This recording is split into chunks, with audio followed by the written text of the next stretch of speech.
Assalamu alaikum, I'm Aisha and you're watching Samaa News. Here are today's headlines. US President Donald Trump has rejected claims that Israeli Prime Minister Benjamin Netanyahu influenced his decisions on military action against Iran. Speaking on the Pod Force One podcast, Trump said the decision was entirely his and insisted it was necessary to prevent Iran from obtaining a nuclear weapon. He also dismissed suggestions that he was manipulated by Israeli leadership, asserting that he took responsibility for the policy direction. The Gulf Cooperation Council has condemned Iran over alleged attacks on Kuwait and Bahrain, calling the incidents a serious escalation in regional tensions. GCC Secretary-General Jasem Mohammed al-Budaiwi described the reported strikes as attacks on civilian targets and warned they threaten the security and stability of Gulf states. The bloc said the situation represents what it calls ongoing aggression against member countries.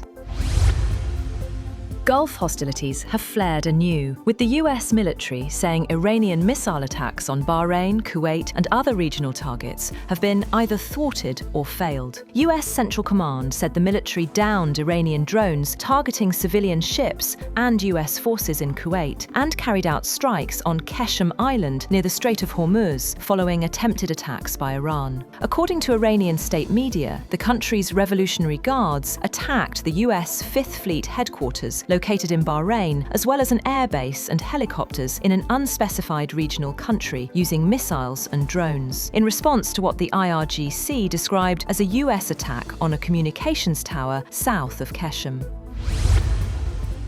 Moreover, the US military has fired a Hellfire missile at a tanker heading toward Iran as part of a blockade being imposed by President Donald Trump. The US military's Central Command posted a video showing the missile strike the tanker and said it targeted the Botswana-flagged ship's engine room, disabling it. The Central Command said in a statement that the ship's crew ignored repeated warnings, failing to comply with directions from US forces multiple times.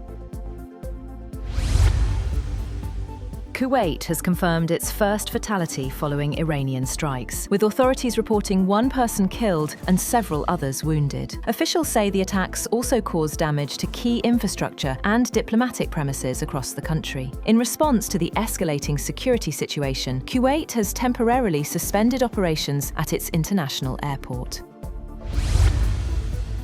The Trump administration has proposed new tariffs of 10% and 12.5% on imports from 60 economies over what it says are failures to prevent the use of forced labor in supply chains. The proposal comes from the US Trade Representative's office and follows an investigation into trade practices deemed harmful to American commerce. The move is part of broader efforts by the administration to reshape trade policy after previous emergency tariffs were struck down by the US Supreme Court earlier this year.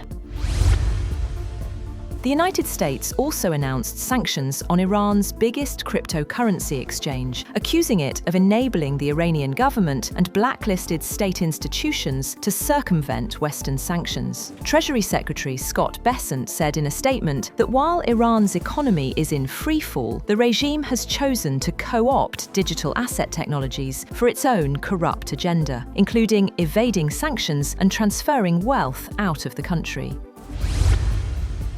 President Donald Trump has dismissed reports that Washington and Iran have stopped communicating, calling them false. In a social media post, Trump said talks are continuing continuously and renewed his call for Tehran to reach a deal, saying the time has come to resolve the long-running dispute. He also acknowledged that no one knows where the ongoing talks with Iran may lead, but said it is time for Tehran to make a deal.